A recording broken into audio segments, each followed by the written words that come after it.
folks, Mike and McGee here. Today I want to run you across my cornfields and talk about them a little bit. This is basically the mid-season update. This is the latest I've ever had corn this small, but it's growing like a weed because I planted it towards the end of June. So yes, it was planted late, but it's growing like crazy. Let's get in here and look at it. Believe it or not, this corn is pretty much all over 6 foot tall. It don't look it, but it is. Look here. I'm 6 foot tall. Look at this.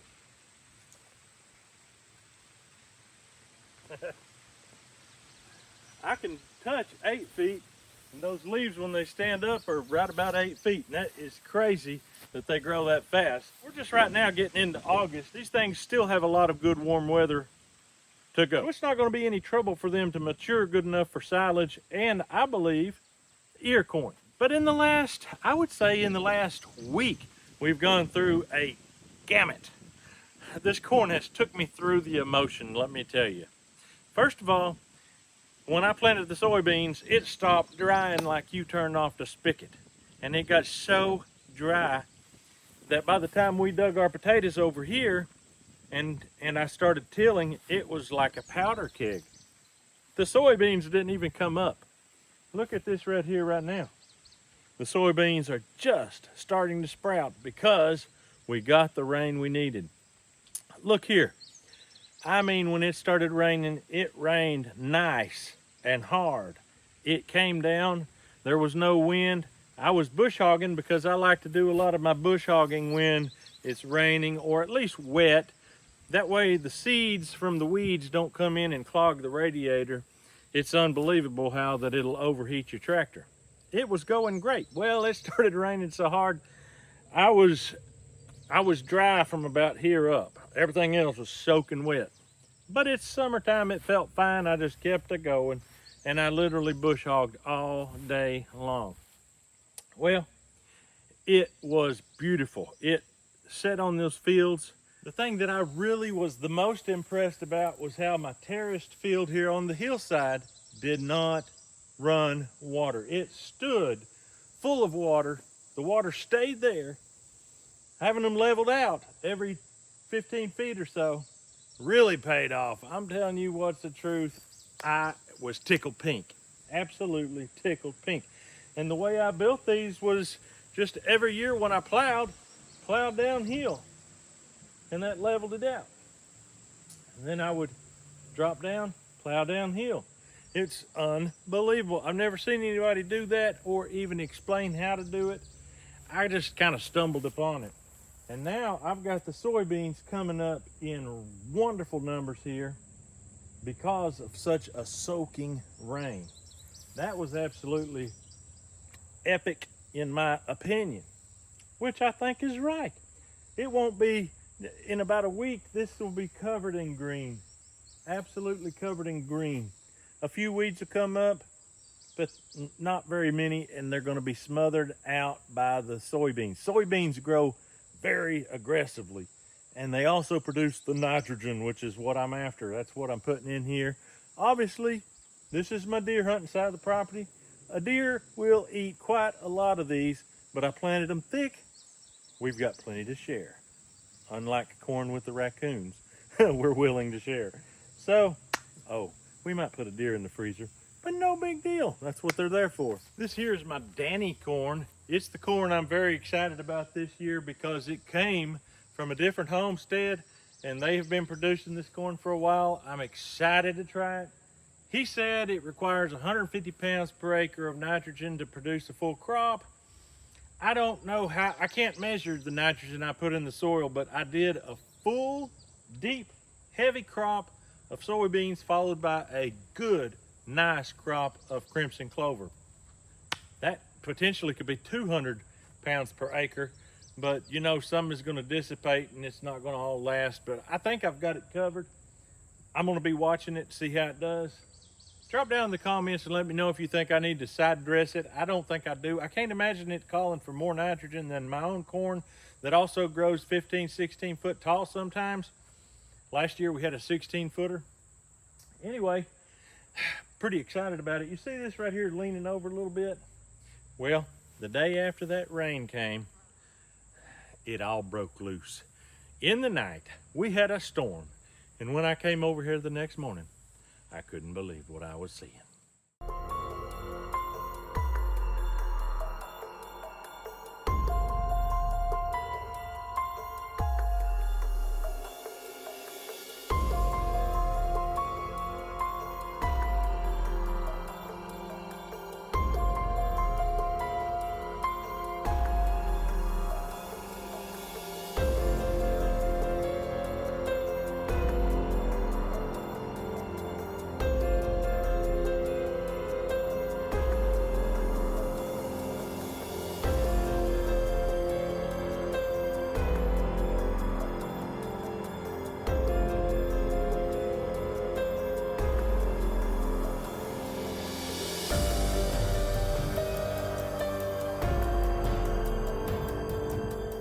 So believe it or not, in 2 days, that's all it took for it to stand back up.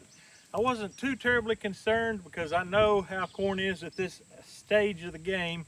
It will stand back up very nicely. If this is your first video to watch of McGee Homestead Adventures, or at least of my corn, you might think it's very strange to plant my corn like this and stagger them. Also, if you can tell, it's growing together. I mean, by the time we cut the silage, there'll barely be a row to walk down. That's how it grows so big and wide. This is open pollinated corn. We've been producing it and been crossing it. We got a new strain in this field that we never had before, so we're still crossing and developing it, but it will flat grow very tall, very wide. It will reach out. My wingspan is over 6 feet. It'll reach out every bit that much. So not a problem, but the reason we do it is so that we can intercrop the soybeans and produce nitrogen and lay it to that field, feed that field humus, which is carbon. It's going to be laying it to it. Did you know that for every ton of carbon you put in your soil, that per acre you will hold 22,000 more gallons of water? That's a lot. So 22,000 more gallons of water. I can handle that.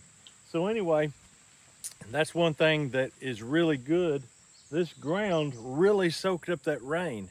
Of course it was dry, but the corn wasn't suffering even before it started raining. And all that rain just soaked up in the ground. It didn't wash a single grain of dirt out of the field. That is good, and that's why we do what we do. As soon as we get done with the silage, I'll disc under those soybeans and plant crimson clover right behind it.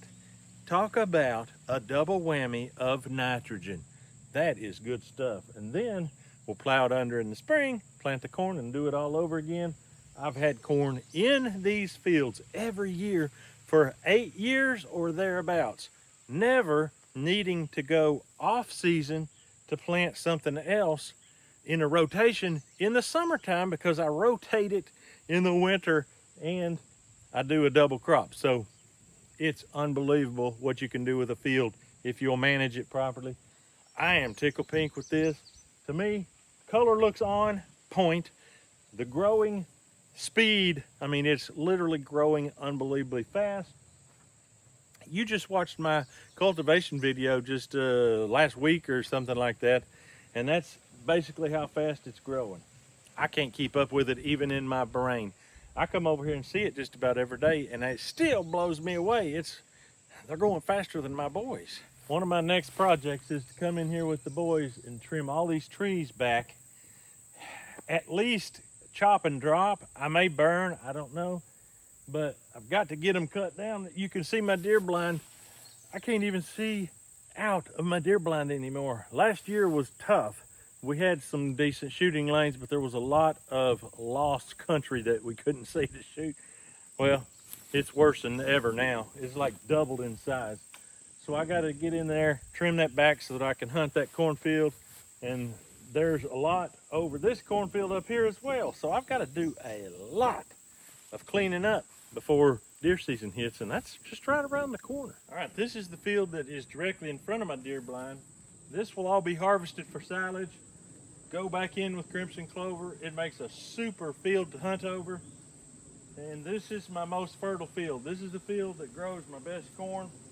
I can't hardly walk out here without it because it's so muddy, but I'll show you how tall this corn is. Very nice corn. Soybeans are starting to come up nice out here. Looking forward to seeing what it looks like here in about a week. I got deer tracks right here. A deer just walk right down through there. They always nip the soybeans off right here quite a bit. Not a problem. I just really like this field. It is extremely fertile, loose soil. And this is field, I actually did soybeans 3 different years in this field. Everything else is on its 2nd year. So this was my test plot 3 years ago, 4 years ago, something like that. I liked what I saw. So that's why I started implementing it in all of my fields. I don't feel like my yield is down much at all, even though I'm skipping 2 rows and doing this. It's crazy. This field is, with the wind blowing and everything, leaning it, it's already came together pretty much. So absolutely insane. I love it. Turn directly around from the cornfield and you can see what a mess I've got. The privet, this is privet right here, growing out of its mind. So I'm gonna have to trim that up as well and get me some shooting lanes developed. This is pitiful. I'm also gonna come in here and cut limbs that are hanging over the cornfield. You can see what it does. Just, you may as well not even plant corn under a tree like that. So I'm gonna trim a bunch of this back and get rid of that. We got some work to do. I've also got a tree that came down right in the shooting lane out to the right of the blind. I got that going down the hill, right in the way. So we're gonna have to cut that up too. That'll make some firewood. Here's another example of what a tree will do. This one isn't really the top that's shading it. It is the roots that are sucking the ground dry. Right now it's wet, obviously, but I took all of the corn cobs from the ears of corn that we used for seed, and I mulched this just to see if it would make a difference. And I don't think it's gonna make a whole lot of difference. It's sucking the moisture from the bottom. So mulching really isn't gonna be that big a help. But of course those cobs will be plowed in right there and to help improve the soil some, adding the carbon back in and all that good stuff. So it won't hurt nothing. And I didn't need those cobs anyway. I've got deer tracks all in here. I think they're already starting to sense that the soybeans are coming. It's fixing to be time to eat that belly full, and they will, and that's okay. I planted 1,000 pounds of soybean seed. I planted non-GMO, just regular good soybeans, and they're fixing to come up like crazy because the ground is soaked through right now, and that is perfect for what I needed. Here's a really good example of what I'm talking about. The rows grow shut. That's due partially to that wind, and they lean, but they are going to literally grow those shut. And where it grows shut completely, it's going to shade out the soybeans to quite an extent. So we'll just have to see how good they do. But the majority of it's going to grow great. I've had great success in the past, and I'll be showing you video footage coming up shortly of how they look when the soybeans get up about so tall. I'll get out here and I'll make another video and I'll show you how it looks because it's impressive. Well, there you have it. I hope you enjoyed the cornfield update video. We've got more rain behind back in there starting to move this direction. It's not supposed to be a whole lot, but right now it won't take a whole lot to make a great big difference. Believe it or not, down deep in the ground is still very dry. My spring is just barely running. I can't leave it running 24/7. I have to come turn it on, go fill up some jugs, and then it stops running. And then I come turn it off. About twice a week I have to do that. It's not a huge problem, but it's not as convenient as when the ground is wet down deep. That is all because it didn't rain much in the cooler months. When it's hot like this, everything is sucking the moisture up, even though we got a lot of rain, and it's all staying near the surface. So that's just the way it is. There ain't much I can do about it. But I'm tickled pink with these fields. My yellow Guatemalan corn that's growing at the house under the power lines, doing great. It looks just like this. It is really putting on a show just the same. So extremely happy, but I mostly can't wait to see what the Danny corn looks like. This here has the red, the Jimmy red mixed in with my white, yellow, and blue corn. So it's going to be red, white, and blue corn with a little yeller. That's what we think anyway. We'll see when we pick it, and you'll be the first to see. But that's all I've got for you today. Hope you have a great day. We'll see you on the next video.